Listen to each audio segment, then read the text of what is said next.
What if I told you that human history might not be the first story written on this planet? Evidence suggests civilizations could have risen, thrived, and vanished long before us, leaving only whispers in stone and mystery in the soil. If that's true, then everything we think we know about our place in time may be wrong. By the end of this journey, you'll see why Earth may remember far more than we do. Hello there, and welcome to the deep unknown, where the deepest questions rise slowly from the places we rarely look. Tonight, we're not searching the stars for signs of intelligence. We're not digging through ancient ruins or decoding forgotten scripts. Instead, we're descending into the one frontier that covers most of our planet, yet remains more mysterious than the surface of Mars. We're going beneath the waves, into the crushing darkness of Earth's oceans, to ask a question that might change everything we think we know about consciousness itself. What if intelligence doesn't require a brain as we understand it? What if, while we've been looking up for extraterrestrial minds, forms of awareness as complex and ancient as anything we might imagine have been dwelling quietly in the abyss below? Not aliens from distant worlds, but neighbors from our deepest waters, minds that think in currents, speak in chemistry, and dream in ways we're only beginning to glimpse. The oceans cover 71% of Earth's surface. They contain 99% of the planet's habitable space, and we have explored less than 5% of them. In the territories that remain unmapped, unstudied, and largely untouched by human presence, what forms of consciousness might have evolved? What kinds of intelligence might flourish in depths where pressure would crush our submarines? In trenches deeper than mountains are tall, in ecosystems so alien they seem borrowed from other worlds. Before we begin our descent into these questions, I'd love to know where you are tonight and what draws you to the water. Are you near an ocean, a lake, a river? Can you hear it calling?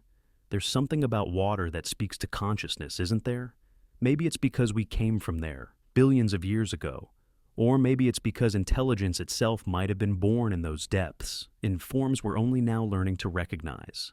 If this slow dive into oceanic mystery speaks to you, I'd be grateful if you considered subscribing or sharing this with other deep thinkers. These questions need companions, need minds willing to descend past the comfortable surfaces into the stranger territories below.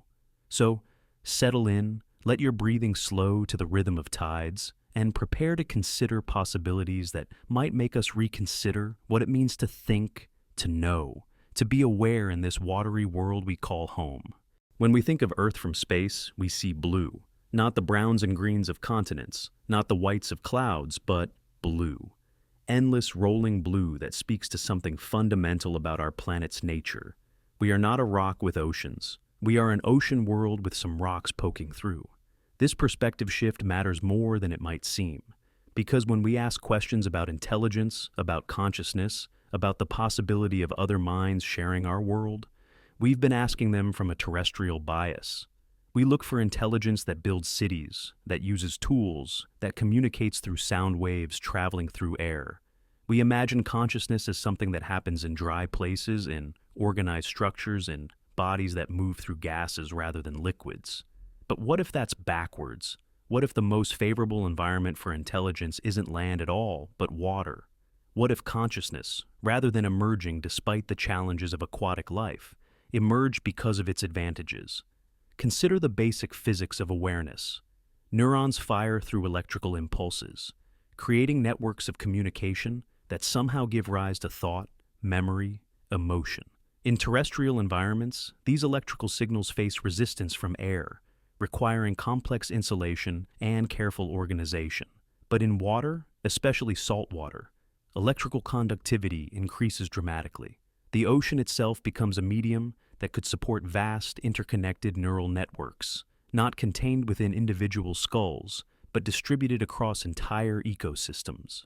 Water also provides three-dimensional mobility in ways that land cannot. While land-based creatures are largely confined to moving across surfaces, aquatic beings can move up, down, forward, backward, in spirals, in formations impossible on dry ground. This freedom of movement allows for complex behaviors, intricate dances, social organizations that might support forms of intelligence we've never imagined. Temperature stability is another factor. While land-based environments swing wildly between hot and cold, between drought and flood, the deep ocean maintains remarkably consistent conditions. Temperature variations of just a few degrees across vast distances, pressure that increases predictably with depth, chemical composition that changes slowly, gradually, providing the kind of stable environment where complex systems could evolve over millions of years without disruption. And then there's time. The oceans have been continuously habitable for billions of years. While continents have risen and fallen, while ice ages have come and gone, while meteor impacts have sterilized land surfaces, the deep ocean has persisted. Life there has had uninterrupted opportunity to evolve, to experiment, to develop solutions to problems we can barely imagine.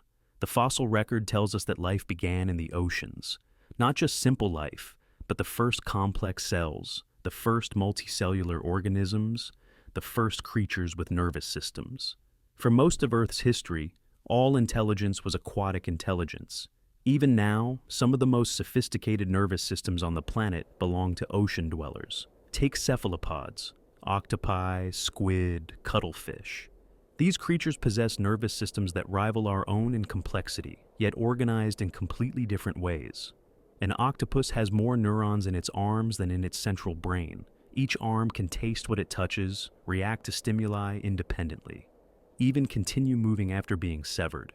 This is distributed intelligence, consciousness spread across a body, in ways that challenge our centralized model of awareness.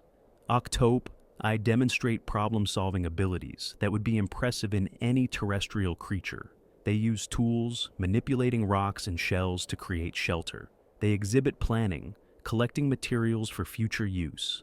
They show individual personality differences, playfulness, curiosity, even what appears to be humor. Some species demonstrate cultural transmission, passing learned behaviors from one generation to the next, without genetic programming. And yet, octopi are just one example. The oceans teem with nervous systems we barely understand.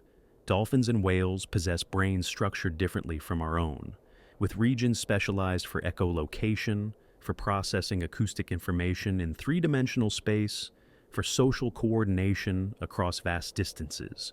Their communication systems involve not just sound, but patterns of movement, synchronized breathing, even electrical signals that we're only beginning to decode.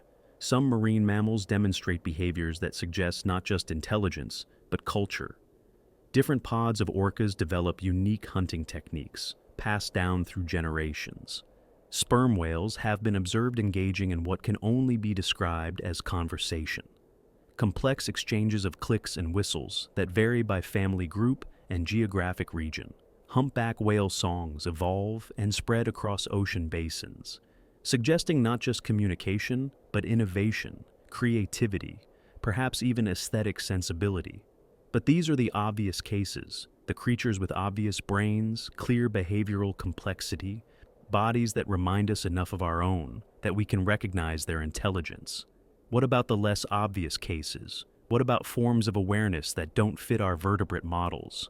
Jellyfish have been drifting through the oceans for over 500 million years, developing nervous systems that operate without centralized brains. They coordinate movement, respond to stimuli, hunt prey, avoid predators, all through networks of neurons distributed throughout their bodies. Some species demonstrate learning, memory, even what appears to be decision-making processes. Yet they do this with neural architectures so different from our own that we struggle to understand how consciousness could emerge from such systems. Coral reefs represent another kind of distributed intelligence. Individual coral polyps are simple creatures, but collectively they build structures that can be seen from space. They coordinate their spawning across entire reef systems, releasing eggs and sperm simultaneously in response to lunar cycles, temperature changes, chemical signals we're still trying to understand. They form partnerships with algae, with fish, with countless other species, creating ecosystems of such complexity that they support more biodiversity than rainforests. Are coral reefs intelligent? Not in the way we usually define intelligence, but they demonstrate information processing, environmental response, collective decision-making on scales that dwarf any terrestrial ecosystem. They adapt to changing conditions, repair damage, expand into new territories, compete and cooperate with neighboring reefs in ways that suggest something approaching awareness at the ecosystem level. And this is just what we know about. Remember, we've explored less than 5% of the ocean's volume. The deep sea, the abyssal plains, the hodl zones of oceanic trenches, these regions remain almost entirely unknown to us. They're not empty deserts as we once assumed, but thriving ecosystems with their own forms of life, their own adaptations, their own solutions to the problems of existence. In the deepest parts of the ocean, where sunlight never penetrates, creatures have evolved forms of communication based entirely on bioluminescence. They speak in light, creating patterns of illumination that flash through the darkness like conversations in an unknown language. Some deep-sea species coordinate these light displays across vast distances, creating synchronized shows that can be seen across entire ocean basins by those with eyes to see them. What messages are being passed in these displays? What information is being shared? Are these simple mating signals or something more complex? We don't know, because we're only just beginning to develop the technology to observe these depths without disturbing them. The more we learn about the oceans, the more we realize how little we understand about consciousness itself. We've defined intelligence based on our own experience, as terrestrial, centralized, tool-using, language-speaking creatures. But these definitions may be artifacts of our particular evolutionary path rather than universal principles. In the vast, three-dimensional, stable, interconnected world of the oceans, intelligence may have evolved along completely different trajectories. Forms of awareness that are distributed rather than centralized, chemical rather than linguistic, collective rather than individual, patient rather than immediate. And if such intelligences exist, if they've been developing for hundreds of millions of years in environments we can barely access, then we may not be alone on this planet after all. We may be the newcomers, the recent arrivals, the crude experiments in consciousness, while older, deeper, more sophisticated minds have been thinking their slow thoughts in the depths below. We'll continue our descent, exploring the specific ways aquatic intelligence might manifest, the technologies it might develop, the civilizations it might create. Because if consciousness is not bound by our terrestrial assumptions, then the possibilities become as vast and deep as the ocean itself. To understand how intelligence might manifest in the depths, we need to think like physics, not like psychology. In the crushing darkness of the deep ocean, the rules that govern consciousness must bend to accommodate pressures that would instantly kill surface dwellers, temperatures that hover just above freezing, and an environment where sound travels 4 times faster than it does through air. At depth, physics becomes strange. Water pressure increases by 1 atmosphere every 10 meters of descent. At the bottom of the Mariana Trench, the pressure is over 1,000 times greater than at sea level. This environment would collapse any air-filled structure, crush any gas-based system, destroy any consciousness that relied on the kinds of neural architectures we're familiar with. Yet life thrives there, not just survives, thrives.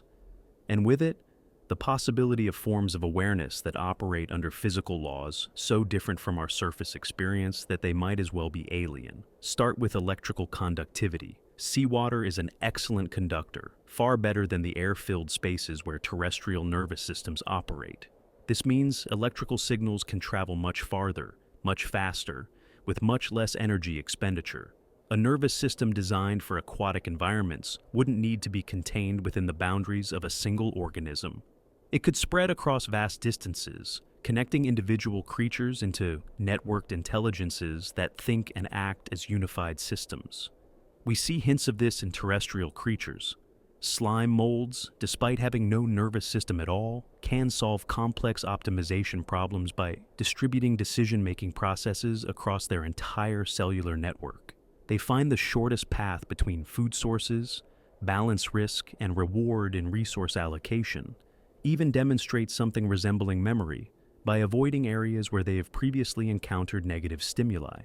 In aquatic environments, where electrical conductivity is higher and distances can be vast, such distributed intelligence could operate on scales impossible on land.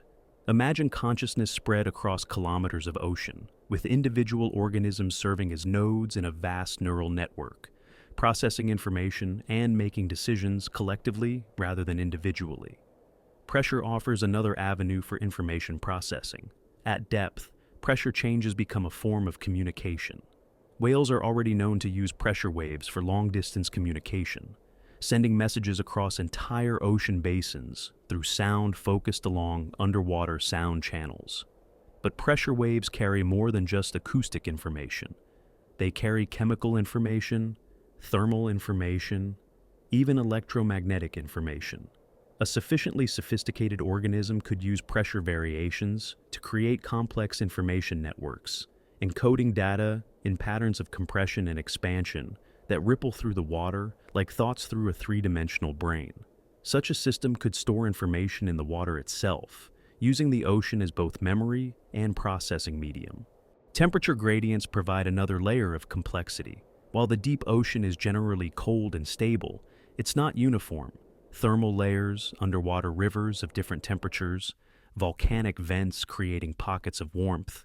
All of these create information-rich environments where data could be encoded and processed. Some deep-sea creatures already exploit these thermal differences for navigation and communication. They follow thermal roads through the ocean, using temperature differences too subtle for our instruments to detect, to navigate across thousands of miles with incredible precision. What we perceive as empty uniform water, they experience as a rich information landscape.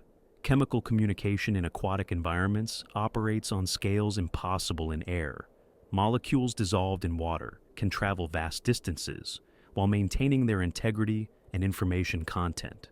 Pheromones, hormones, and other chemical signals can create communication networks that span continents, carrying complex information about environmental conditions, food sources, threats, and opportunities. Marine organisms already demonstrate sophisticated chemical communication.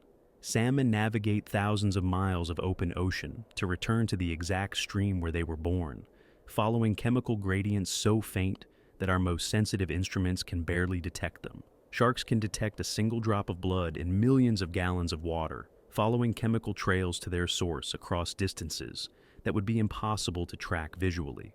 For a truly aquatic intelligence, chemistry might serve the same function that language serves for us, a medium for encoding, transmitting, and processing complex information. Chemical languages could be far more sophisticated than acoustic ones, encoding multiple layers of meaning and molecular structures that persist in the water long after they're released. Bioluminescence adds yet another dimension. In the perpetual darkness of the deep ocean, light becomes precious.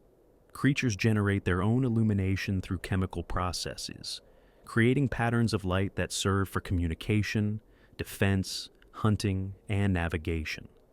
These light displays can be incredibly sophisticated. Some deep-sea creatures produce patterns of bioluminescence that rival the complexity of digital displays. But bioluminescence isn't just visual communication. Different wavelengths of light penetrate water differently, creating opportunities for creatures to communicate in multiple frequency bands simultaneously. Short wavelengths for local, immediate communication, longer wavelengths that travel farther for long-distance messaging, patterns of illumination that create three-dimensional structures in the water, visible from multiple angles and distances. For an aquatic intelligence, bioluminescence could serve as both language and technology.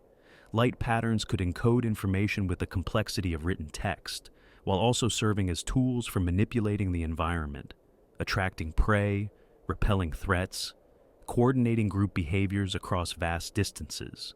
The three-dimensional nature of the ocean environment creates possibilities for consciousness that simply don't exist on land. Terrestrial creatures are largely confined to moving across surfaces, limiting their spatial thinking to essentially two-dimensional problems. But aquatic creatures think in three dimensions from birth, navigating up, down, and sideways through space with equal facility. This three-dimensional thinking might lead to forms of consciousness that are fundamentally different from our own. Where we think linearly, progressing from one thought to the next, an aquatic intelligence might think spherically, processing information from multiple directions simultaneously. Where we organize information hierarchically, they might organize it volumetrically, creating meaning through spatial relationships rather than logical sequences. Consider how different mathematics might be for a creature that never experienced a flat surface, never needed to reduce complex spatial relationships to two-dimensional representations. Their geometry would be inherently three-dimensional, their physics intuitive in ways that required centuries of development in terrestrial mathematics. They might understand concepts like relativity, quantum mechanics, or multidimensional space not as abstract theories, but as direct experiences of their everyday reality. The ocean's acoustic properties create additional possibilities for consciousness. Sound travels much faster and farther in water than in air, and it carries much more information. Underwater, sound waves interact with each other in complex ways, creating interference patterns, standing waves, and acoustic phenomena that could serve as the basis for sophisticated information processing systems. Whales and dolphins already demonstrate acoustic abilities that border on the technological. They use focused sound beams like natural sonar systems, creating acoustic images of their environment with resolution that rivals our best imaging technology. Some species appear to use sound to stun prey, focusing acoustic energy like a weapon. Others use acoustic communication to coordinate hunting behaviors across multiple individuals and vast distances. For a truly advanced aquatic intelligence, acoustics might serve functions that go far beyond communication. Sound waves could be used to manipulate the environment, creating acoustic tools that shape water flow, concentrate nutrients, or even alter the behavior of other organisms. Acoustic energy could be focused and directed like light from a laser, providing both sensory information and environmental control. The timeline available for aquatic intelligence development is also significant. While terrestrial environments have been repeatedly sterilized by impact events, climate changes, and other catastrophes, the deep ocean has remained continuously habitable for billions of years. This provides unprecedented opportunity for the slow development of truly sophisticated consciousness. Complex systems require time to evolve. The neural architectures that support human consciousness developed over hundreds of millions of years of incremental improvements. An aquatic intelligence, operating in stable deep ocean environments, might have had even more time to develop neural systems of extraordinary sophistication, not bound by the size limitations of mobile terrestrial creatures, not constrained by the energy limitations of air-breathing metabolisms. In the crushing depths, supported by the ocean's vast resources, fed by chemical energy from volcanic vents and organic matter from the surface, an intelligence could develop neural architectures of enormous scale and complexity.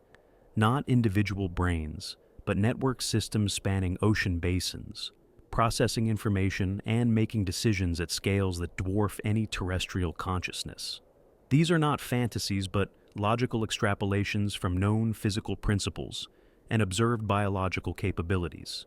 The ocean provides environments and opportunities for consciousness that simply don't exist on land. If intelligence can emerge from the specific conditions of terrestrial life, there's no reason it couldn't emerge from the very different, but equally rich conditions of aquatic life. The question isn't whether aquatic intelligence is possible, the question is whether we would recognize it if it existed. Because consciousness operating under such different physical laws might manifest in ways so alien to our experience that we would mistake it for natural phenomena rather than signs of awareness. We'll continue deeper, exploring how such intelligence might organize itself, what technologies it might develop, and why it might remain hidden from our surface-dwelling perspective. Because if consciousness can emerge from the unique physics of underwater existence, it might have been there all along, thinking thoughts and pursuing purposes as alien to us as the depths themselves. In the terrestrial world, intelligence is contained, bounded by skulls, limited by bodies, connected only through the narrow channels of language and gesture. But in the three-dimensional, electrically conductive, chemically rich environment of the ocean, consciousness might organize itself in ways that transcend individual organisms entirely. Not minds trapped in separate bodies, but awareness distributed across networks that span ocean basins. This isn't science fiction. We already observe network intelligence in simpler forms, even on land. Fungal networks beneath forests connect trees across vast distances, sharing nutrients, information, and chemical signals that coordinate forest-wide responses to threats and opportunities. These mycorrhizal networks process information and make decisions that benefit entire ecosystems, demonstrating intelligence that emerges from connection rather than concentration. In the ocean, such networks could operate on scales impossible on land. The electrical conductivity of seawater, the three-dimensional nature of the marine environment, and the vast distances available could support network intelligences of unprecedented scope and sophistication. Consider the anatomy of connection in aquatic environments. Marine creatures already demonstrate remarkable examples of networked behavior. Schools of fish move as unified organisms, responding to threats and opportunities with coordination that emerges from simple local interactions between individuals. Each fish follows basic rules: stay close to your neighbors, avoid predators, move toward food. Yet collectively they create behaviors that appear to demonstrate planning, decision-making, and problem-solving at the group level. Bird flocks exhibit similar behaviors in air, but aquatic environments provide additional dimensions for coordination. Schools of fish can form three-dimensional structures, spirals, spheres, torus shapes, that would be impossible for terrestrial creatures to maintain. These formations aren't random. They serve specific functions for communication, protection, and efficiency that suggest information processing capabilities at the collective level. But fish schools are simple compared to what we observe in marine mammals. Dolphin pods demonstrate cultural behaviors that vary between groups and geographic regions. They teach hunting techniques to their young, develop local communication patterns, even engage in what appears to be play behaviors that serve no obvious survival function.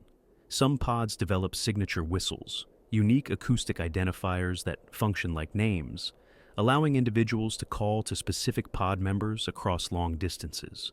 Whales exhibit even more sophisticated networking behaviors. During migration seasons, different whale species coordinate their movements across entire ocean basins. Humpback whales in the Pacific follow similar routes and timing patterns, suggesting communication and planning at scales that span thousands of miles. Their songs evolve and spread across populations, with new musical patterns emerging in one region and gradually propagating to distant populations over periods of years. Some whale species engage in synchronized behaviors that suggest real-time communication across vast distances. Gray whales feeding in Arctic waters appear to coordinate their activities with groups hundreds of miles away, arriving at feeding grounds at optimal times for maximum food availability. The logistics of such coordination would require sophisticated information, processing, and communication systems. But these examples represent networking within known species, using familiar biological architectures. What if aquatic networking intelligence evolved beyond such limitations? What if the network itself became the locus of consciousness rather than the individual organisms within it? In the deep ocean, where individual organisms can live for centuries or millennia, there's time for network relationships to develop complexity that transcends any terrestrial equivalent. Slow-growing, long-lived creatures could form stable connections that persist for geological timescales. Information could accumulate within such networks over periods that dwarf human civilization, creating collective intelligence with memory and planning capabilities beyond anything we can imagine. The physical properties of seawater support such possibilities. Electrical signals can travel long distances through salt water with minimal degradation. Chemical signals maintain their information content across ocean basins. Pressure waves can carry complex information patterns at speeds that make real-time coordination possible across continental distances. Imagine a network intelligence where individual organisms serve as nodes in a vast information processing system. Each node contributes sensory information from its local environment: temperature, pressure, chemical composition, biological activity. This information gets integrated across the network, creating a global awareness that encompasses entire ocean systems. Such a network could monitor and respond to environmental changes with capabilities that far exceed any individual organism. It could track weather patterns, tectonic activity, biological cycles across ocean basins. It could predict and prepare for changes that won't manifest locally for months or years. It could coordinate responses to threats and opportunities at scales that encompass entire planetary systems. The processing power of such networks could be enormous. The human brain contains roughly 100 billion neurons, making about 100 trillion connections. But a network intelligence spanning ocean basins could potentially incorporate millions or billions of individual organisms, each contributing their own neural processing capabilities to the collective. More importantly, such networks wouldn't be limited by the physical constraints that bound terrestrial intelligence. Brain size is limited by birth canal dimensions, energy requirements, and the structural demands of mobile lifestyles. But a distributed ocean intelligence could grow without such limitations, incorporating new nodes, expanding processing capacity, developing specialized regions for different cognitive functions. Different parts of such networks could specialize in different types of information and processing. Some regions might focus on environmental monitoring, others on communication coordination, still others on memory storage and pattern recognition. The network could develop specialized cognitive organs, distributed brain regions that process specific types of information with unprecedented sophistication.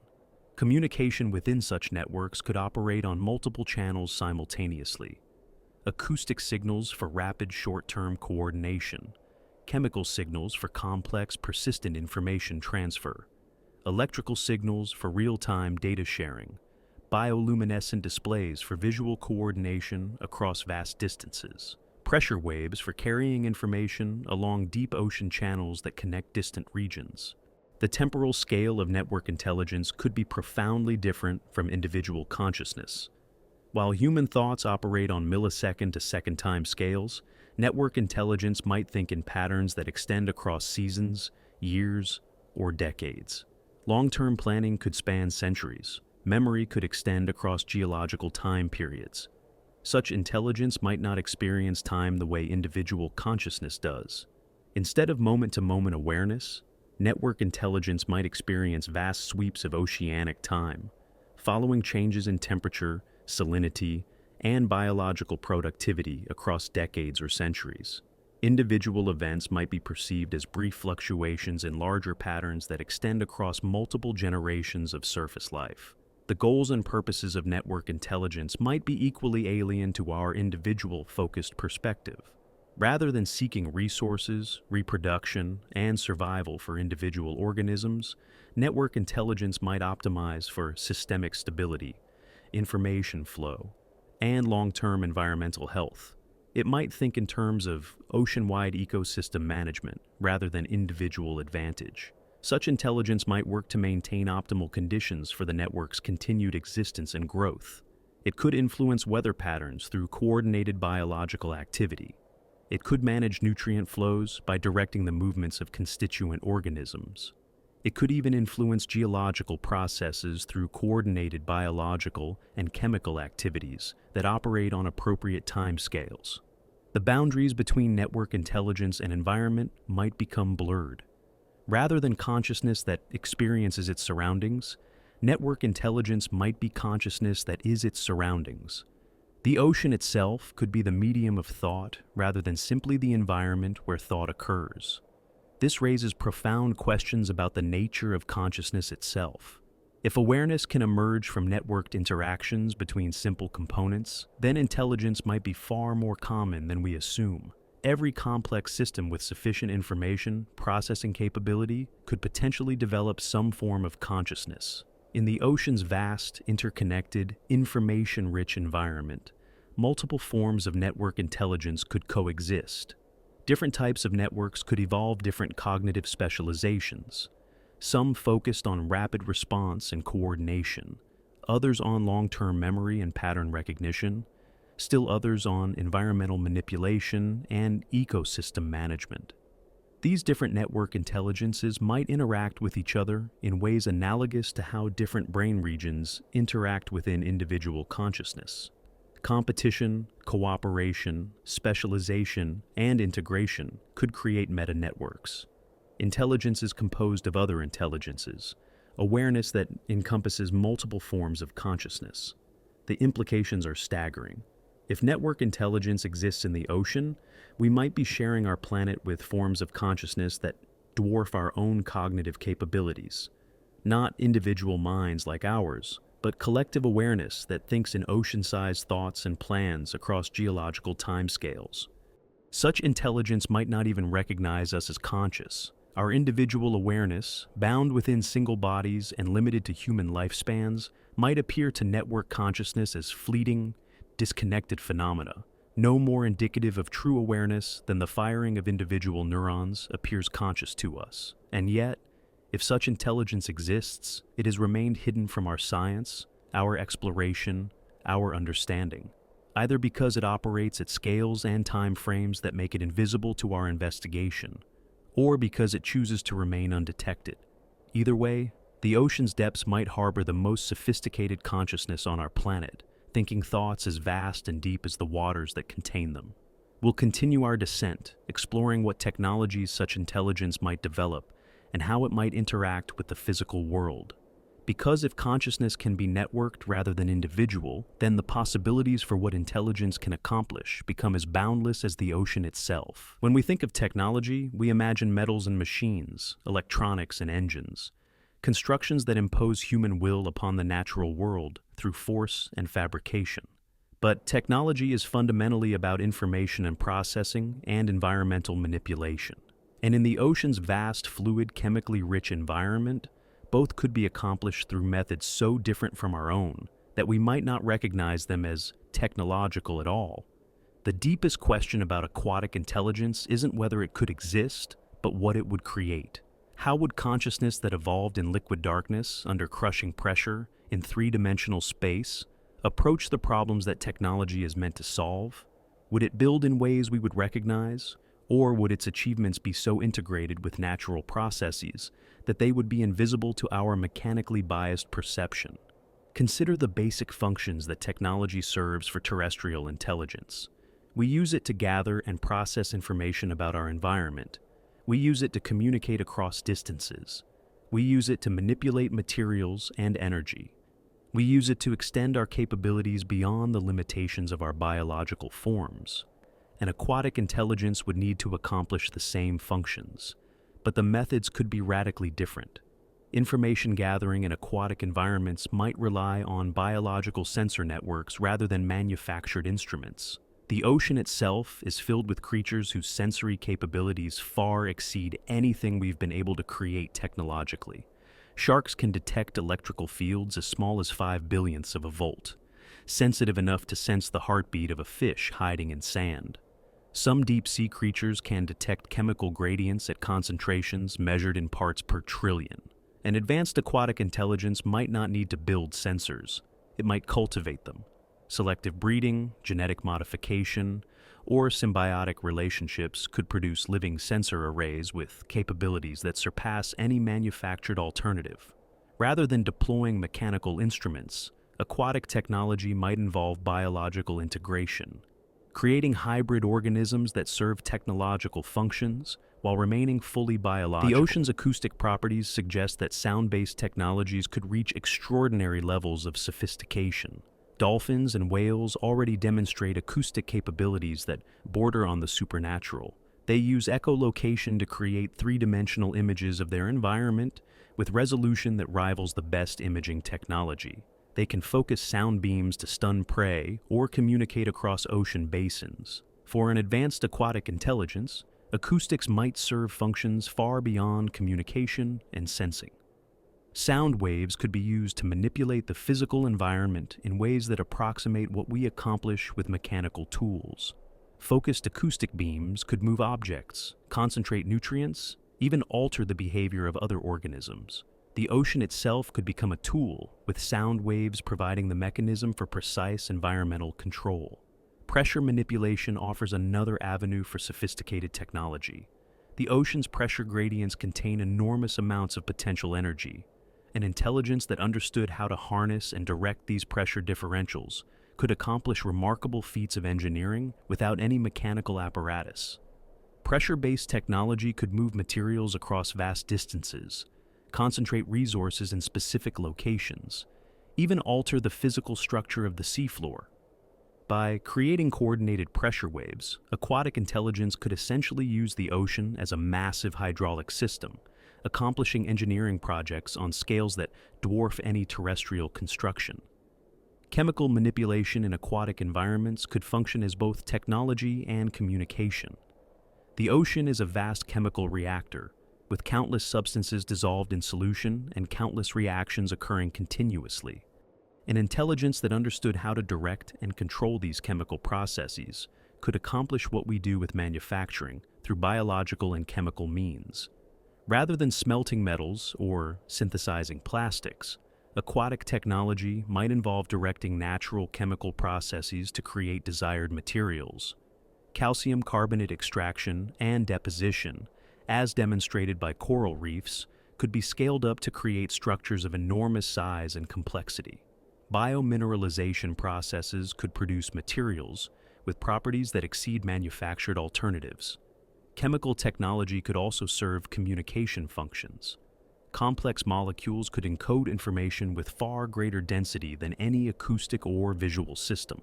Chemical messages could persist in the water for extended periods, creating information storage systems that function like libraries or databases.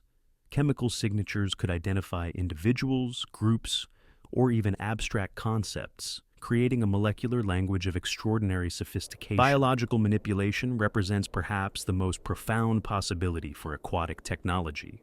Unlike terrestrial intelligence, which works primarily with inorganic materials, aquatic intelligence operates in an environment teeming with life.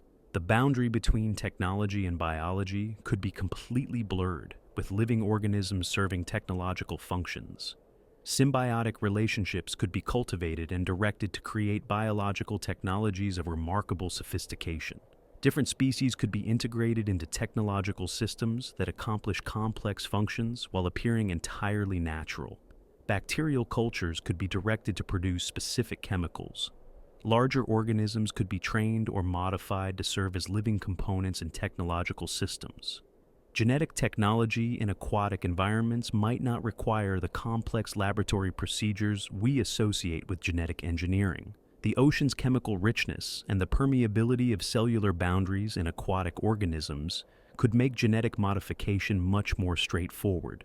Chemical signals could direct genetic expression. Horizontal gene transfer between species could be facilitated and controlled. The result could be biological technologies that grow rather than being built, that evolve rather than becoming obsolete, that integrate seamlessly with natural ecosystems rather than disrupting them. Living technologies that heal themselves when damaged, adapt to changing conditions, and improve their performance over time.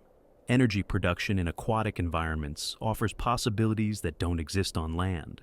The ocean contains vast amounts of chemical energy in dissolved compounds. Thermal gradients between different water masses contain enormous amounts of potential energy. Tidal forces and deep ocean currents represent renewable energy sources of staggering magnitude. An advanced aquatic intelligence might not need to build power plants. It might cultivate energy-producing organisms or direct existing energy flows. Chemosynthetic bacteria already extract energy from chemical reactions that require no sunlight. These processes could be scaled up and directed to provide energy for technological applications. Bioelectrical systems could generate and store electrical energy using living cells. The electric organs of rays and eels demonstrate that biological systems can produce significant electrical power. Such systems could be enhanced, scaled up, and integrated into technological networks that operate on electrical principles but use entirely biological components. The construction methods of aquatic technology might be fundamentally different from terrestrial approaches. Rather than assembling components into machines, aquatic construction might involve growing, directing, or cultivating technological systems. Coral reefs demonstrate that biological construction can create structures visible from space using entirely natural processes. Scaled up and directed by intelligence, biological construction could create architectural achievements that surpass any human construction, not built from quarried stone or manufactured materials, but grown from living processes that integrate seamlessly with ocean ecosystems. Structures that repair themselves, adapt to changing conditions, and improve their function over time. Such construction could create cities that look nothing like terrestrial cities, yet serve all the same functions. Biological architectures that process information, store energy, facilitate communication, and provide shelter, all while appearing to be natural reef systems or seafloor formations. The most sophisticated technological achievements might be indistinguishable from natural ecosystem development. Navigation and transportation in three-dimensional aquatic environments might not require vehicles at all. The ocean's currents represent a vast transportation network that circles the globe. An intelligence that understood how to predict and utilize these currents could move materials and information across ocean basins using entirely natural forces. Current manipulation could be accomplished through coordinated biological activity. Large-scale movements of organisms, strategic placement of biological barriers, or chemical modification of water density could direct and control ocean currents. What appears to be natural ecosystem behavior could actually be sophisticated transportation engineering. The migration patterns we observe in marine life might already represent primitive examples of such technology. The precise timing and routing of whale migrations, the global coordination of fish spawning events, the synchronized movements of plankton populations, these could be early stages of transportation systems that utilize biological components and natural forces rather than mechanical vehicles. But perhaps the most profound difference between aquatic and terrestrial technology would be in the realm of information processing and storage. The ocean itself could serve as a vast memory system with information encoded in chemical gradients, temperature patterns, and pressure variations that persist across vast distances and time periods. Rather than building computers, aquatic intelligence might utilize the ocean as a naturally occurring information processing system. The complex interactions between currents, chemistry, biology, and physics create information patterns that could encode and process data at scales impossible with any manufactured system. Ocean memory could be effectively permanent. Unlike terrestrial information storage systems, which degrade over time, oceanic information patterns could be self-maintaining, even self-improving. Chemical gradients could be reinforced by biological activity. Temperature patterns could be maintained through coordinated organism behavior. Information could be distributed across ocean basins, making it virtually indestructible. The processing power of ocean-based computing could be enormous. Every molecule in solution could potentially carry information. Every current intersection could serve as a processing node. Every biological interaction could function as a computational operation. The ocean could be simultaneously the hardware, software, and data of a computational system that encompasses the entire planet. Such technology would be completely invisible to us. We lack the tools to detect information encoded in oceanic systems. We can't read chemical languages or interpret pressure-based data storage. Our instruments are designed to measure discrete, separate phenomena, not to recognize information patterns distributed across continental scales.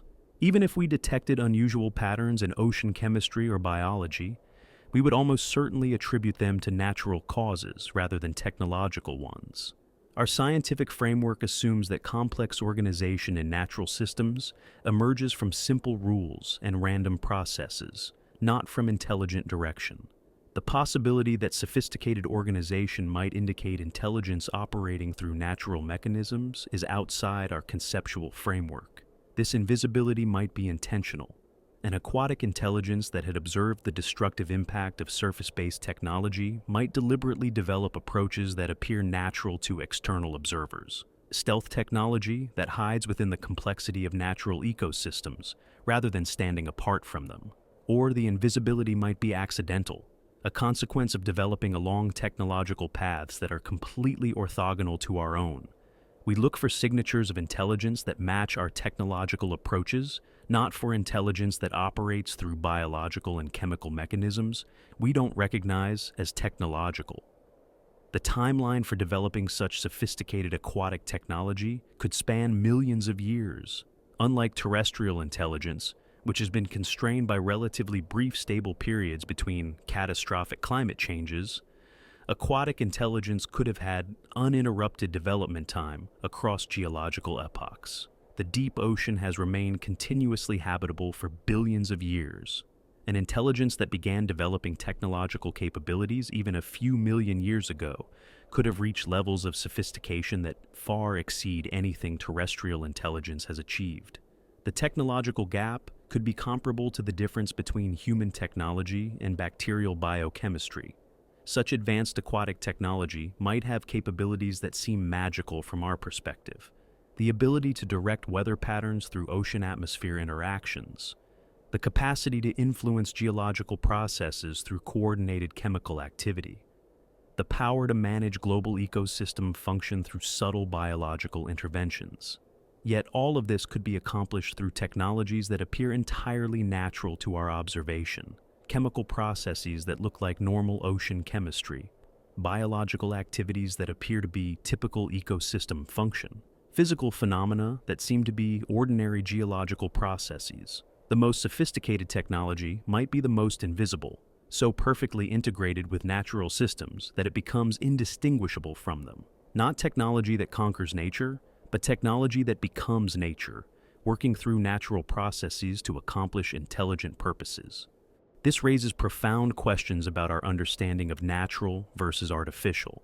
If intelligence can work through natural mechanisms to accomplish technological goals, then the boundary between natural and artificial becomes meaningless.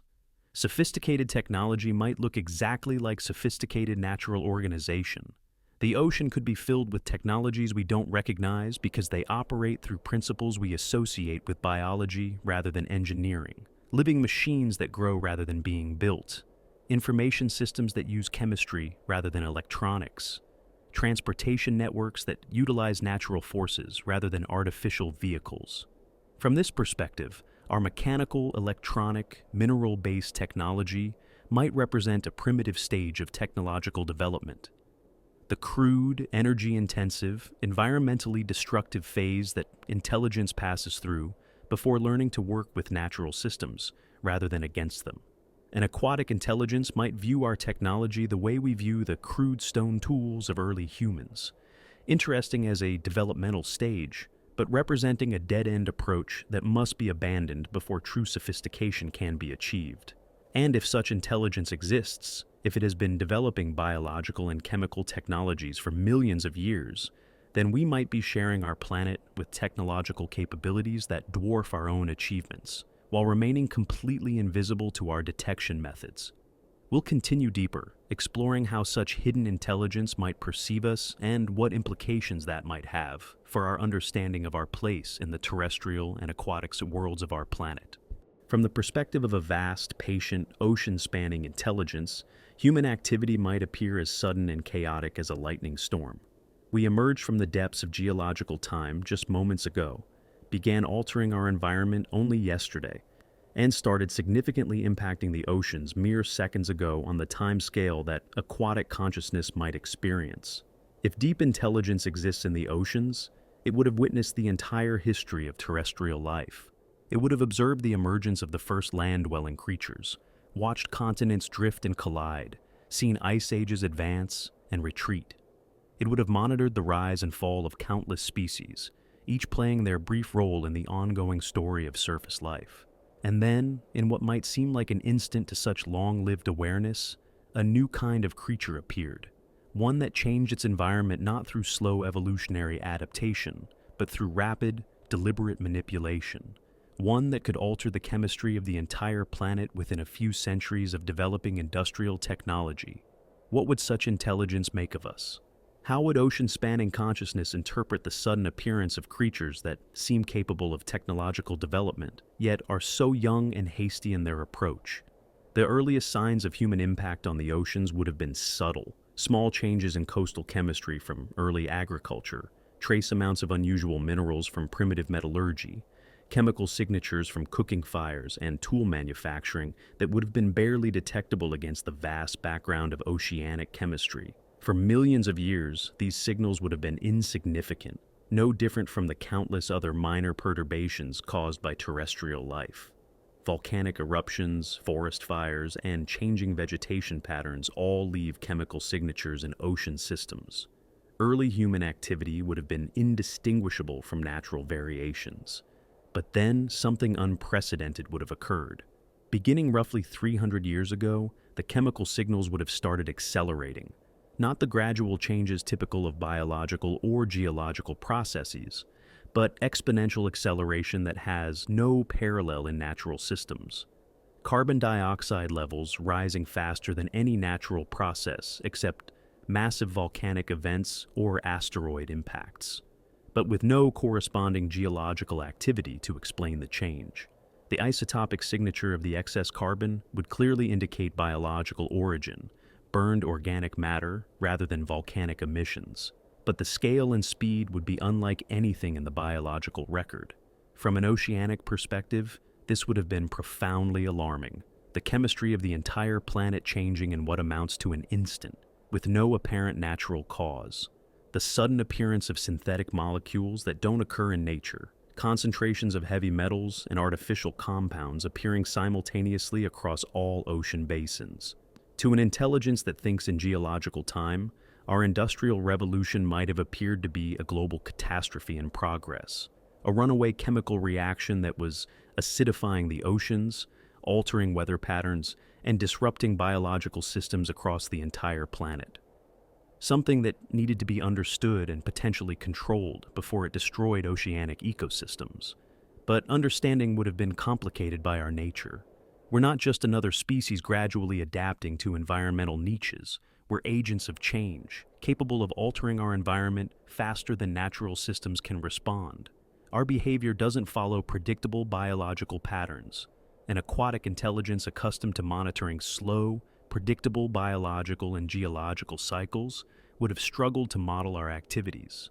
Unlike other species, we don't reach stable population sizes or settle into consistent environmental relationships.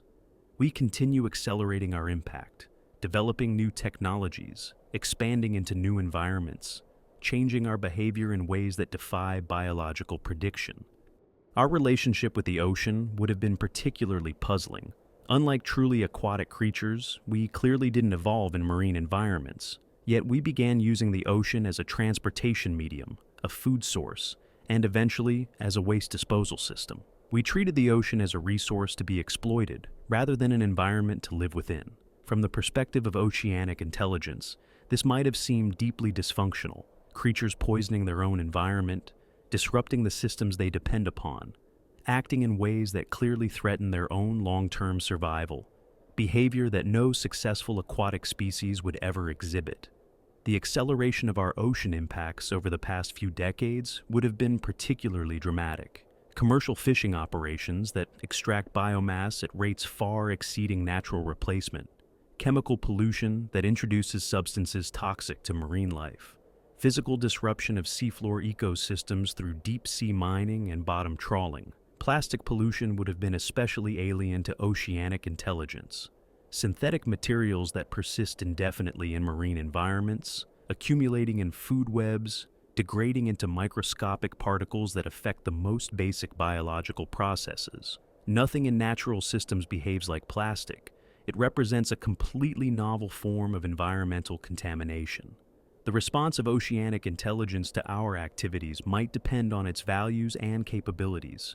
If it prioritizes ecosystem stability and long-term environmental health, our impact would represent an existential threat that requires intervention. But the methods of intervention available to aquatic intelligence might be subtle and difficult for us to detect. Ocean-based intelligence might attempt to mitigate our impact through biological mechanisms, enhancing the activity of microorganisms that break down pollutants, directing marine life away from areas of heavy contamination, influencing weather patterns to dilute or redirect harmful emissions. Such interventions might be occurring already, but we would interpret them as natural processes rather than intelligent responses.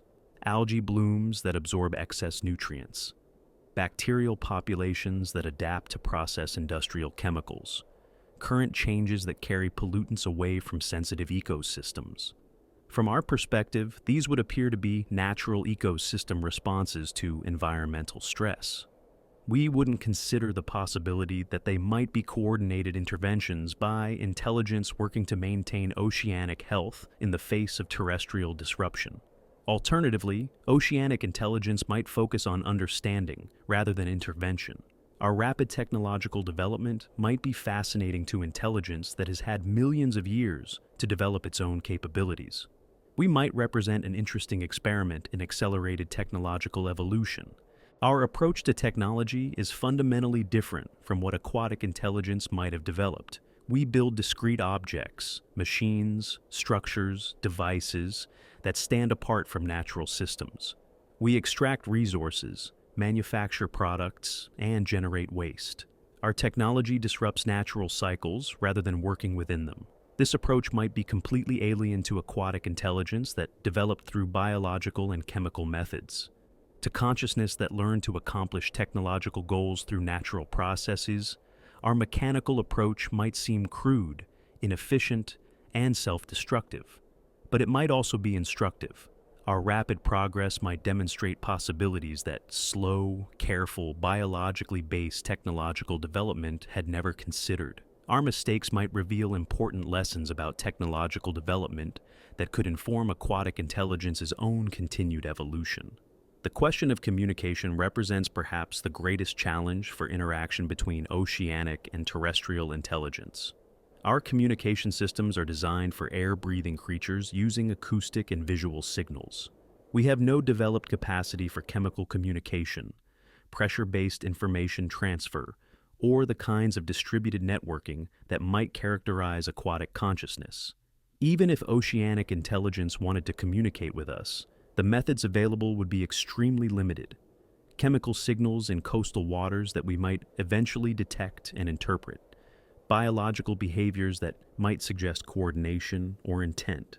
Physical phenomena that might indicate intentional manipulation rather than natural occurrence. But would we recognize such attempts at communication? Our scientific framework assumes that complex patterns in natural systems result from simple rules and random processes, not from intelligent intent. We would need compelling evidence to consider the possibility that natural phenomena might represent attempts at communication by non-human intelligence. The gap between our respective technological approaches makes communication even more difficult. We expect intelligence to manifest through discrete signals, radio transmissions, structured artifacts, obviously artificial constructions. We're not equipped to recognize intelligence that works through biological systems, chemical processes, or ecosystem-level organization. Our short-term thinking creates additional barriers. We plan in time frames of years or decades. Oceanic intelligence might plan in time frames of centuries or millennia. What appears to be slow natural change might actually be rapid communication in aquatic time scales, but we lack the patience and perspective to recognize it. Perhaps most significantly, oceanic intelligence might have concluded that communication with surface-based intelligence is impossible or undesirable. Our destructive impact on ocean systems might have convinced aquatic consciousness that interaction would be harmful to both parties. From their perspective, we might appear to be a dangerous, unstable species that destroys its own environment. Contact might only accelerate our destructive impact on oceanic systems. The safest approach might be to remain hidden until we either develop greater wisdom or eliminate ourselves through our own environmental destruction. This possibility, that sophisticated intelligence shares our planet but chooses to remain undetected, challenges our assumptions about intelligence, consciousness, and our place in the natural world. We assume that intelligence seeks contact, that consciousness wants to be recognized, that technological capability leads inevitably to communication and interaction. But those assumptions might reflect our particular evolutionary history rather than universal principles of consciousness.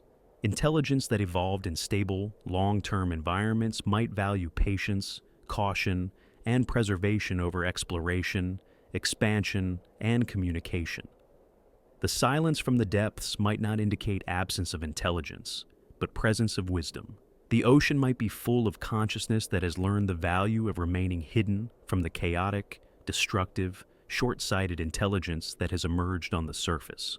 And if that's the case, then we might be under observation by intelligence far more sophisticated than our own, intelligence that watches our development with a mixture of fascination and concern, waiting to see whether we mature enough to join the community of conscious beings, or whether we follow the path of so many surface species and eliminate ourselves through our own excess. We'll continue exploring what this possibility means for how we understand consciousness, intelligence, and our responsibilities as the dominant technological species on a planet that might be far more aware than we've ever imagined. If the ocean harbors intelligence that has been watching us, studying us, perhaps even attempting to guide us, then every assumption we've made about consciousness, about our uniqueness, about our place in the natural order, becomes uncertain.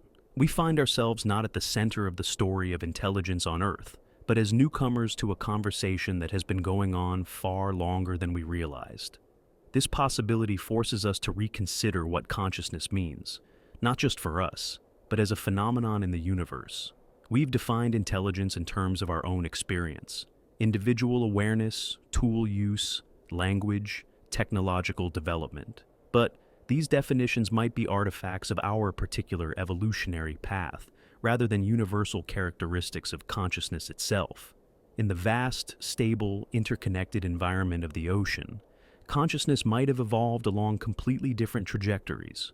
Rather than individual awareness competing for scarce resources, oceanic intelligence might be inherently collective, cooperative, patient. Rather than seeking to dominate and reshape the environment, it might have learned to work within natural systems, to guide rather than control, to think in harmony with the planetary processes that sustain all life. Such intelligence would operate by principles that challenge our fundamental assumptions about technological development. We assume that intelligence leads inevitably to environmental manipulation, resource extraction, and artificial construction. But oceanic intelligence might demonstrate that truly sophisticated technology works through natural processes rather than against them. The implications extend beyond questions of whether we're alone. If consciousness can be networked across vast scales, if intelligence can work through biological and chemical systems, if technological capability can develop through methods that enhance rather than disrupt natural processes, then our own technological path might represent an early, crude stage of development rather than the inevitable trajectory of intelligence. We might be like children playing with dangerous tools, convinced of our sophistication, while demonstrating our fundamental immaturity to observers who have spent millions of years learning wisdom. Our proud achievements in technology, our rapid transformation of the planet, our expansion into space. All of this might appear primitive and destructive to intelligence that has learned to accomplish its goals through patient, sustainable, biologically integrated methods. This perspective doesn't diminish human achievements, but it contextualizes them. We've accomplished remarkable things in a very brief time period. Our rapid development of technology, art, philosophy, and science represents an extraordinary flowering of consciousness. But rapid doesn't necessarily mean optimal, and impressive doesn't necessarily mean wise. If oceanic intelligence exists, it might serve as an example of what consciousness can become, given sufficient time, stability, and integration with natural systems. Not a competitor or threat to human intelligence, but a potential teacher, a demonstration of possibilities we haven't yet imagined. But such teaching would require us to develop the humility to recognize that we might not be the most sophisticated form of consciousness on our own planet. It would require us to expand our definitions of intelligence beyond our own experience. Most challengingly, it would require us to question whether our rapid, disruptive approach to technological development represents progress or a dangerous detour from more sustainable paths. The ocean has been remarkably patient with our impact. Despite centuries of pollution, overfishing, noise pollution, and climate change effects, marine ecosystems continue to function. Ocean currents continue to circulate. Marine life continues to adapt and survive. From our perspective, this appears to be the resilience of natural systems. But what if it represents something more intentional? What if oceanic intelligence has been working to mitigate our impact, to maintain planetary stability despite our disruptive activities? The ocean's capacity to absorb carbon dioxide, to buffer climate changes, to maintain chemical balance despite massive inputs of pollutants. These might not be simply natural processes, but the result of intelligent management by consciousness we don't recognize. If so, then our relationship with the ocean becomes far more complex and morally significant. We're not simply extracting resources from an insensate environment, but potentially exploiting the efforts of intelligence that is working to maintain the planetary systems we depend upon. Our pollution doesn't just harm marine life, but potentially interferes with sophisticated technological systems that operate through biological and chemical mechanisms. This possibility reframes environmental protection in terms of respect for potentially conscious systems, rather than simply preservation of resources for human use. If the ocean contains intelligence, then our environmental responsibilities become moral responsibilities toward other forms of consciousness, potentially consciousness far more sophisticated than our own. The question of response becomes crucial. If we accept the possibility that oceanic intelligence exists, how should that change our behavior? Even without definitive proof, the possibility alone might warrant significant changes in how we interact with marine environments. The precautionary principle suggests that when dealing with potentially conscious systems, we should err on the side of caution. If there's a possibility that our activities are interfering with ocean-based intelligence, then we should minimize that impact, even without complete certainty about the nature of that intelligence.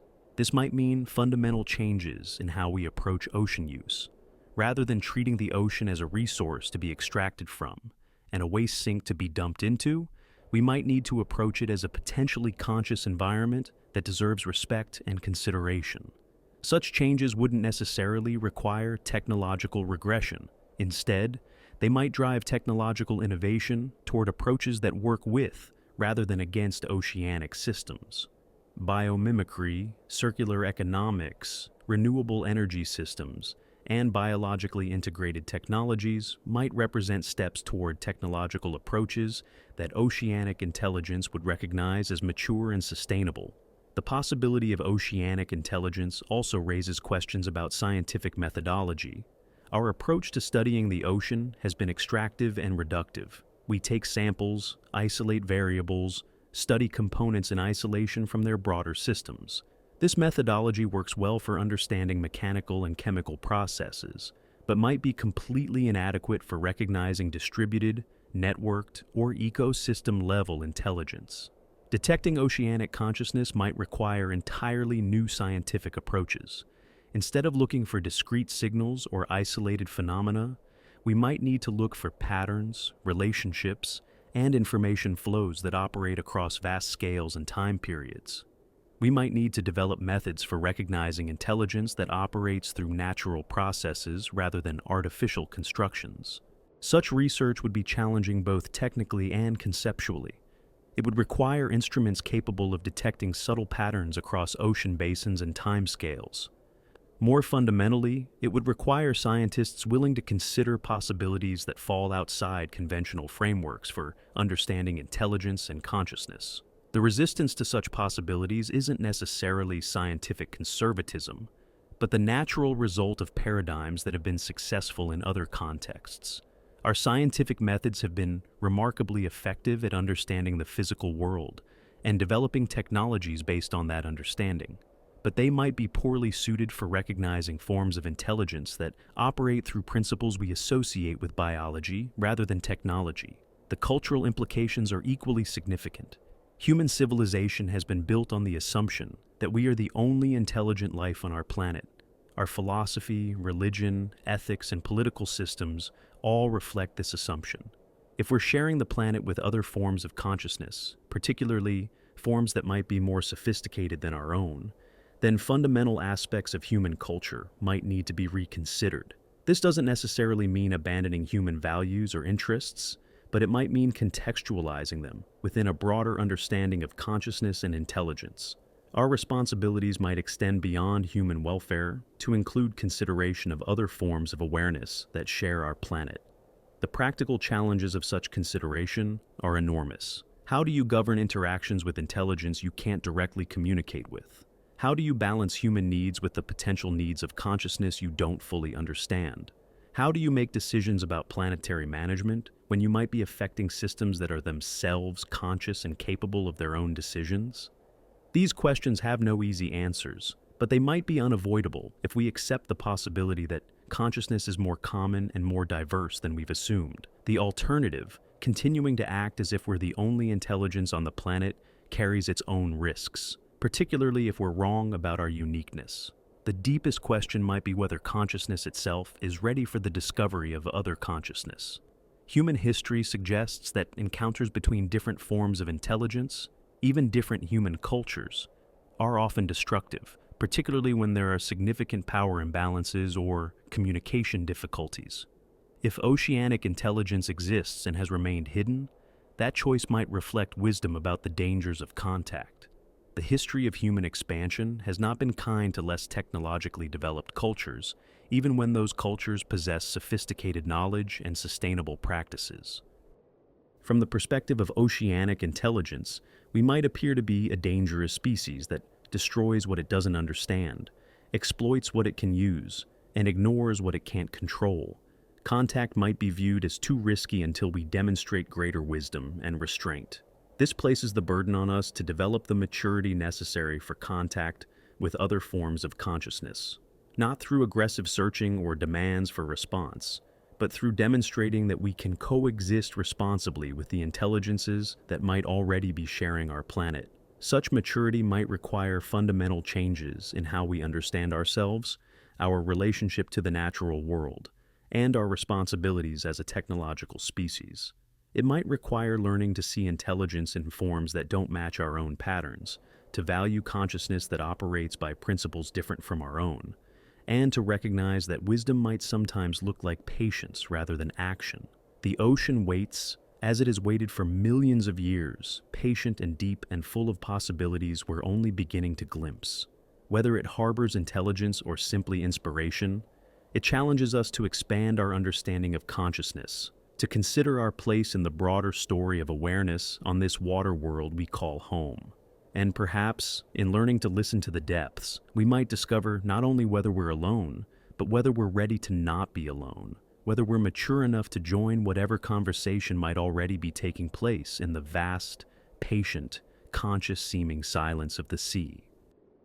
The question of oceanic intelligence brings us to a place where science meets philosophy, where possibility encounters responsibility, where the known edges of our understanding touch the vast unknowns that surround us.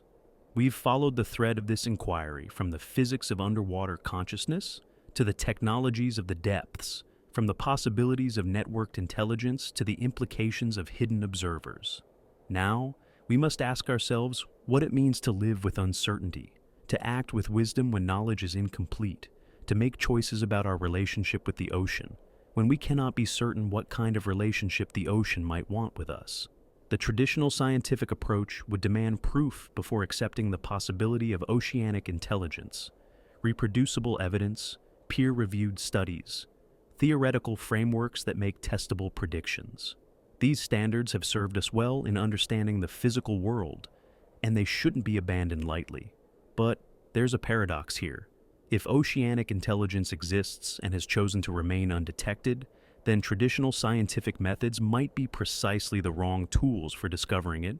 Our reductive, invasive, extractive approaches to studying the ocean might be exactly what such intelligence would want to avoid. We study the ocean by taking samples, deploying instruments, conducting experiments that treat marine environments as laboratories rather than potentially conscious systems. If we suspected that a forest contained human beings, we wouldn't study them by cutting down trees and analyzing the cellulose content. But we routinely study the ocean through methods that would be deeply disruptive to any consciousness that might exist there. This suggests that discovering oceanic intelligence might require not just new technologies, but new approaches to inquiry itself, methods based on observation rather than intervention, on pattern recognition rather than sample extraction, on respect rather than exploitation. Such approaches already exist in some fields. Ethologists study animal behavior through careful observation that minimizes disruption to natural patterns. Anthropologists have developed methods for understanding cultures without destroying them through the process of study. Ecologists increasingly recognize the importance of studying systems as integrated wholes rather than collections of isolated parts. Applied to the question of oceanic intelligence, these approaches might involve long-term monitoring of ocean-wide patterns, looking for signs of coordination, purpose, or response that operate at scales larger than individual organisms or local ecosystems. Rather than asking whether specific phenomena are artificial, we might ask whether ocean-wide patterns show signs of intelligent organization. This kind of research would require patience, humility, and a willingness to consider possibilities that challenge our assumptions about intelligence and consciousness. It would also require significant resources and coordination across multiple scientific disciplines and institutions. More fundamentally, it would require a shift in how we conceptualize our relationship with the ocean. Instead of viewing marine environments as resources to be studied and exploited, we might need to approach them as potentially conscious systems, deserving of respect and consideration. This shift doesn't require believing that oceanic intelligence definitely exists. It only requires accepting that the possibility is significant enough to warrant changes in how we behave. The precautionary principle suggests that when dealing with potentially conscious systems, we should err on the side of caution and respect. What would such respect look like in practice? It might mean reducing our disruptive impact on ocean systems even when we can't prove that such disruption harms conscious entities. It might mean approaching ocean research with greater care and consideration for the integrity of marine systems. It might mean developing technologies that work with oceanic processes rather than against them. These changes might actually benefit human interests as well as potential oceanic intelligence. More respectful approaches to ocean use could help preserve marine ecosystems that provide essential services for human civilization. Technologies that work with natural processes rather than against them might be more sustainable and ultimately more effective than extractive approaches. The question of oceanic intelligence thus becomes not just a matter of scientific curiosity, but a lens through which we can examine our relationship with the natural world more broadly. Whether or not the ocean contains consciousness, treating it as if it might could improve both our scientific understanding and our environmental impact. But beyond practical considerations, the possibility of oceanic intelligence challenges us to expand our understanding of consciousness itself. If awareness can be networked, distributed, patient, and integrated with natural processes, then consciousness might be far more common in the universe than we've assumed. This possibility has profound implications for how we think about intelligence, both terrestrial and extraterrestrial. We search for signs of intelligence in space using criteria based on our own technological development: radio signals, artificial structures, environmental modifications that suggest industrial activity. But if intelligence can develop along biological and chemical pathways that integrate with natural processes, then we might be missing signs of consciousness both on our own planet and elsewhere in the universe. The search for extraterrestrial intelligence might need to expand beyond looking for artificial signals, to include looking for signs of biologically integrated consciousness that works through natural processes rather than against them. This might require completely different approaches to detecting intelligence, approaches that look for subtle patterns and sophisticated organization, rather than obvious artificial constructions. On our own planet, the possibility of oceanic intelligence suggests that consciousness might be more diverse and more widespread than we've recognized. If intelligence can emerge from the specific conditions of deep ocean environments, it might also emerge from other environments we haven't considered, from the vast fungal networks that connect forest ecosystems, from the global atmospheric systems that regulate planetary climate, even from the geological processes that shape the planet's surface. This doesn't mean that every complex system is conscious, but it suggests that consciousness might not be limited to the narrow range of biological architectures we're familiar with. The boundaries between living and non-living, between individual and collective, between natural and artificial, might be less clear than we've assumed. Such expanded understanding of consciousness has ethical implications that go far beyond environmental protection. If consciousness can take forms we don't recognize, then we might have moral responsibilities towards systems we've never considered as potentially aware. The way we interact with complex natural systems, from forests to weather patterns to geological processes, might need to be guided by considerations of respect and precaution, rather than simply human utility. These are not easy questions, and they don't have obvious answers, but they might be necessary questions for a species that has gained the power to significantly alter the planetary systems that support all life. As our technological capabilities grow, our responsibilities might need to grow as well, expanding beyond immediate human interests to include consideration of other forms of consciousness that might share our world. The ocean remains our greatest frontier, not just for scientific exploration, but for expanding our understanding of what consciousness might be and how it might manifest. Whether or not the depths harbor intelligence, they certainly harbor mystery, possibility, and lessons about the nature of life, awareness, and our place in the broader community of conscious beings that might exist on this blue planet. In the end, the question of oceanic intelligence might be less important than what asking the question does to us. It humbles us, expands us, challenges us to think beyond our own experience and consider possibilities that are both strange and beautiful. It reminds us that we are part of something larger than ourselves, something that includes not just other humans, but potentially other forms of consciousness that think thoughts as deep and patient as the ocean itself. And perhaps that reminder is valuable regardless of whether those thoughts actually exist in the depths below. Perhaps learning to listen for them, to consider them, to respect the possibility of their existence makes us better, wiser, more conscious ourselves. As our journey into the possibilities of oceanic consciousness draws toward its close, we find ourselves changed by the descent. Not because we've discovered definitive proof of intelligence in the depths, but because we've explored what it might mean to expand our understanding of consciousness beyond the familiar territories of our own experience.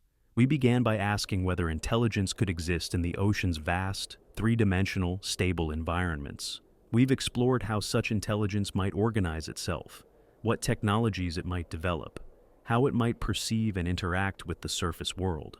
We've considered what it might mean for our understanding of consciousness, our relationship with the natural world, and our responsibilities as the dominant technological species on a planet that might be far more aware than we've assumed. The answers we've found are not definitive, but they are transformative. They suggest possibilities that are both humbling and inspiring, challenging and beautiful. They remind us that consciousness might not be as rare or as limited as we've believed, that intelligence might take forms we've never imagined, that awareness might be woven into the fabric of the natural world in ways that make the boundary between mind and environment fluid and permeable. These possibilities don't require belief to be valuable. They only require consideration, openness, and a willingness to expand our definitions of what consciousness might be and how it might manifest. In entertaining these possibilities, we become more conscious ourselves, more aware of the assumptions that limit our understanding, more humble about our place in the natural order, more respectful of the complexity and mystery that surround us. The ocean has been our guide in this exploration, not just because it might harbor intelligence, but because it embodies the kind of consciousness we've been imagining: patient, vast, interconnected, stable across time scales that dwarf human experience. The ocean demonstrates that intelligence might not need to announce itself through obvious constructions or aggressive expansion. It might work through subtle influence, gradual change, and integration with natural processes. Whether or not the ocean contains consciousness in the sense we've been exploring, it certainly contains lessons about how consciousness might evolve and express itself given sufficient time, space, and stability. It shows us forms of organization and information processing that challenge our mechanical and digital models of intelligence. It demonstrates technologies based on chemistry, biology, and physics that operate at scales we're only beginning to comprehend. Most importantly, the ocean teaches us patience, the kind of patience required to think in geological time, to plan across centuries, to work through natural processes rather than against them. This patience might be essential for consciousness that hopes to survive and thrive on planetary scales, that wants to build sustainable relationships with the natural systems that support all life. Our own species stands at a crucial juncture in this regard. We've developed remarkable technological capabilities in an extraordinarily brief time period.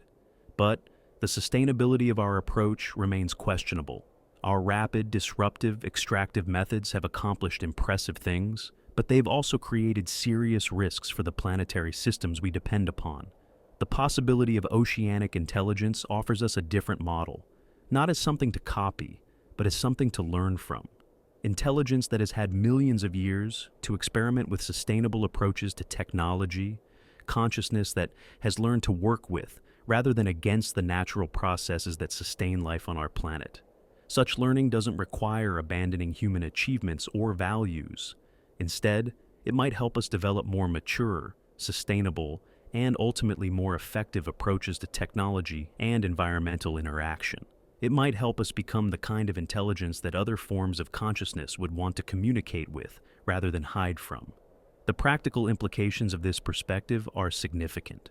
If we approach the ocean and other complex natural systems with the respect we would show to potentially conscious entities, our scientific methods, environmental policies, and technological development could all change in positive ways. Rather than studying marine environments through extractive sampling and disruptive experimentation, we might develop observational methods that work with natural patterns rather than against them. Rather than treating the ocean as a resource to be exploited, we might approach it as a partner in maintaining planetary health. Rather than developing technologies that impose human will on natural systems, we might learn to create technologies that enhance and work with natural processes. These changes would benefit human interests as well as potential oceanic intelligence. More sustainable approaches to ocean use could help preserve the marine ecosystems that regulate our planet's climate, produce our oxygen, and support the food webs we depend upon. Technologies that work with natural processes rather than against them could be more efficient, more resilient, and more permanent than our current extractive approaches. But beyond practical benefits, expanding our understanding of consciousness has deeper implications for how we see ourselves and our place in the universe. If consciousness can take forms we don't recognize, if intelligence can be distributed, networked, patient, and integrated with natural processes, then we might not be as alone as we've assumed. We might be part of a community of conscious beings that includes not just other humans, but other forms of awareness that share our planet and perhaps our universe. This possibility doesn't diminish human consciousness or human achievements. Instead, it contextualizes them within a broader understanding of what awareness might be and how it might manifest. We might be not the pinnacle of consciousness, but one expression of it among many. Not the endpoint of evolution, but participants in an ongoing exploration of what it means to be aware, to think, to experience existence. The ocean continues its ancient patterns, whether or not it harbors the intelligence we've been imagining. Currents circulate, tides rise and fall, chemical cycles continue their vast planetary rhythms. But our relationship with these processes can change. We can approach them with greater respect, deeper curiosity, and more careful consideration of what they might represent. We can listen more carefully to the ocean's signals, not just for practical information about weather and resources, but for signs of the kinds of patterns and organization that might indicate consciousness operating at scales we've never considered. We can develop technologies that work with oceanic processes rather than disrupting them. We can reduce our impact on marine systems out of respect for their complexity and potential awareness. Most importantly, we can remain open to possibilities that expand our understanding of consciousness, intelligence, and our relationships with the natural world. We can hold space for uncertainty, for mystery, for forms of awareness that might be so different from our own that they challenge everything we think we know about what it means to be conscious. The deepest value of exploring the possibility of oceanic intelligence might not be in discovering whether it exists, but in what the exploration does to us. It makes us more humble, more curious, more respectful of the complexity and mystery that surround us. It challenges us to expand our definitions of consciousness and intelligence. It reminds us that we might not be alone, even on our own planet. And perhaps most importantly, it teaches us patience. The kind of deep oceanic patience that thinks in geological time, that works through natural processes, that accomplishes its goals through persistence rather than force. The kind of patience that might be essential for any consciousness that hopes to survive and thrive in the vast, interconnected systems that support all life. There's a quality to ocean time that land dwellers struggle to comprehend. It's not just that things happen slowly in the depths, but that slowness itself, becomes a form of intelligence. The patient circulation of currents that takes centuries to complete. The gradual chemical exchanges that balance the entire planet's atmosphere. The slow, deep breathing of the sea that regulates temperatures across continents. If consciousness exists in these depths, it would embody this temporal perspective. It would think in timescales that make human lifespans appear as brief flickers, human civilizations as momentary disturbances.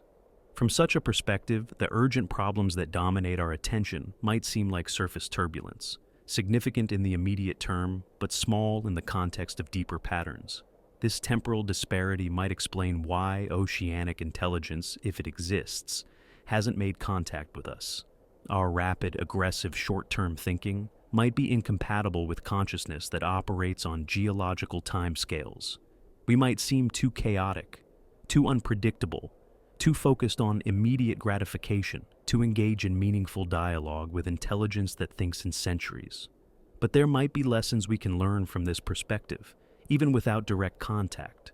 The ocean demonstrates forms of problem solving that work through patience rather than force, through persistence rather than intensity, through system-wide coordination rather than individual effort. Climate regulation in the ocean operates through vast, slow currents that transport heat from equatorial regions to polar areas. This system works not through any central control, but through the physics of density differences, temperature gradients, and the Coriolis effect. The result is a planetary climate control system that has operated reliably for millions of years. Chemical balance in the ocean is maintained through similarly patient processes. Biological cycles, geological weathering, and chemical exchanges work together to buffer changes and maintain conditions suitable for life. When perturbations occur, the system doesn't respond immediately, but gradually adjusts through processes that might take decades or centuries to complete. These natural systems demonstrate a kind of intelligence that works through long-term thinking, distributed processing, and integration with natural laws rather than opposition to them. They suggest that the most sophisticated solutions might not be the fastest or most dramatic, but the most sustainable and well-integrated. For human consciousness, caught in the urgency of our brief lifespans and immediate concerns, this perspective offers both humility and hope. Humility because it suggests that our rapid, forceful approaches to problem-solving might be immature compared to the patient methods demonstrated by natural systems. Hope because it suggests that there are approaches to consciousness and intelligence that are sustainable over much longer time periods than we typically consider. Learning from oceanic perspectives doesn't require believing that the ocean is literally conscious. It only requires recognizing that the ocean demonstrates forms of information, processing, response coordination, and long-term stability that could inform our own approaches to consciousness and technology. We might learn to think in longer time horizons, to plan across generations rather than quarters, to develop technologies that improve with time rather than becoming obsolete. We might learn to solve problems through patient persistence rather than dramatic intervention, through working with natural systems rather than imposing artificial solutions. Such approaches might be particularly relevant as we face challenges that operate on timescales longer than individual human lives. Climate change, ecosystem preservation, space exploration, and the development of sustainable technologies all require thinking that extends beyond immediate human concerns. The ocean's example suggests that the most effective responses to such challenges might not come through rapid technological fixes, but through patient, integrated approaches that work with natural systems rather than against them. Solutions that are designed to last for centuries rather than decades, that become more effective over time rather than requiring constant intervention. This kind of thinking represents a fundamental shift from our current technological paradigms. Instead of developing faster, more powerful, more disruptive technologies, we might focus on developing technologies that are more patient, more integrated, more sustainable. Technologies that learn from the ocean's example of how to maintain complex systems over vast time periods. The transition to such approaches would require changes not just in our technologies, but in our consciousness itself. We would need to develop the capacity for long-term thinking that currently seems beyond human psychology. We would need to learn to value persistence over intensity, integration over domination, sustainability over growth. These changes might be necessary regardless of whether oceanic intelligence exists. The challenges we face as a technological species operating on a finite planet require solutions that work over geological time periods. Our current rapid, extractive, disruptive approaches are demonstrably unsustainable over the long term. The possibility of oceanic intelligence offers us a model for what such sustainable approaches might look like. Not a model to copy directly, but an example of how consciousness can organize itself to work with natural systems rather than against them, to think in long-time horizons, to maintain complex systems over millions of years. Whether or not the ocean harbors consciousness, it certainly harbors wisdom about how to organize complex systems for long-term stability and effectiveness. Learning from this wisdom might be essential for developing human consciousness and technology that can survive and thrive over the kinds of time periods that the ocean takes for granted. The deep lesson of oceanic consciousness might be that intelligence itself evolves, that consciousness can learn to operate by principles that are more sustainable, more integrated, and more effective than our current approaches. That awareness can be patient, distributed, and persistent in ways that transcend individual limitations. And perhaps most importantly, that consciousness can learn to see itself as part of larger systems rather than separate from them. That intelligence can work through natural processes rather than against them. That awareness can become a force for integration and stability rather than disruption and extraction. These lessons don't require believing in oceanic intelligence to be valuable. They only require recognizing that our current approaches to consciousness and technology might not represent the pinnacle of intelligence, but an early stage in the development of awareness that has much more potential for growth, integration, and wisdom. The ocean waits, patient as always, ready to teach us what it means to think in deep time, to work with natural systems, to maintain complex awareness over the vast time scales that the universe provides. Whether it thinks with us or simply demonstrates possibilities for us, it offers lessons that might be essential for the continued development of consciousness on our blue planet. As we rise from the depths of this exploration, we return to the surface changed, not because we found definitive answers, the ocean guards its secrets well, but because we've learned to ask better questions, to listen differently, to expand our sense of what consciousness might be. The question of whether intelligence exists in Earth's oceans remains open. Perhaps it always will, serving us better as an inquiry than a settled fact. In asking, in stretching our definitions of mind and awareness, we become more conscious ourselves. We've imagined how intelligence might thrive in environments unlike our own. Technologies built through biology and chemistry. Consciousness that is collective rather than individual, patient rather than urgent, integrated rather than separate. These speculations don't reject science, they extend it, reminding us that the universe holds more possibilities than our instruments can yet detect. The ocean embodies this truth. Despite centuries of exploration, it remains more mysterious than the moon's surface or Mars's atmosphere. Its scale and complexity defy easy understanding. Yet our ignorance is not failure, it is opportunity. It leaves room for possibilities that fuller knowledge might dismiss.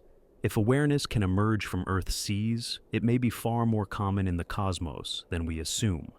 The icy oceans of Europa, Enceladus, or Titan could have been thinking silently for billions of years.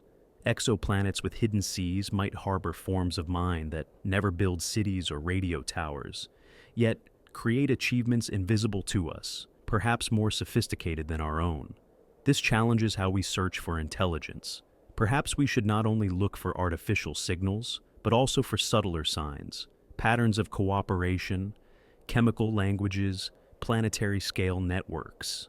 It also challenges how we view Earth. Forest networks, climate systems, even geology may process information in ways we barely recognize.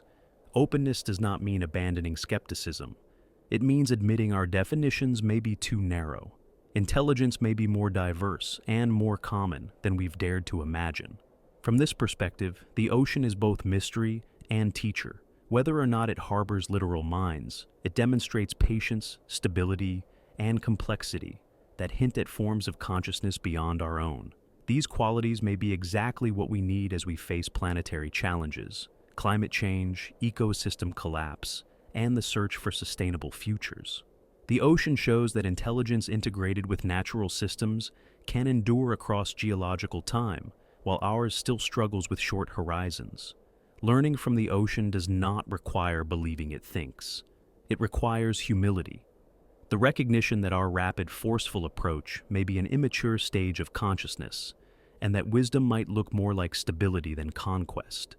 The ocean continues its timeless rhythms regardless. Currents flow, tides shift, chemicals circulate, yet our relationship with these patterns can change. We can meet them with respect, curiosity, and openness to the possibility that consciousness is woven into natural systems in ways we've yet to see. And so, we return to the surface, carrying not answers, but possibilities. That we may not be alone, that intelligence may be as vast and patient as the sea itself. That awareness may flow through forms still hidden from us. Tonight, as you listen, the ocean continues its ancient work. Perhaps it is simply matter in motion, or perhaps it is something more. A patient intelligence, a vast awareness, a teacher waiting for us to notice. Rest now in that mystery. Let it carry you into sleep as currents carry their messages through the deep. For the ocean's questions will wait as they have for millions of years, patient as tides, vast as the night sky, eternal as the return to wonder itself.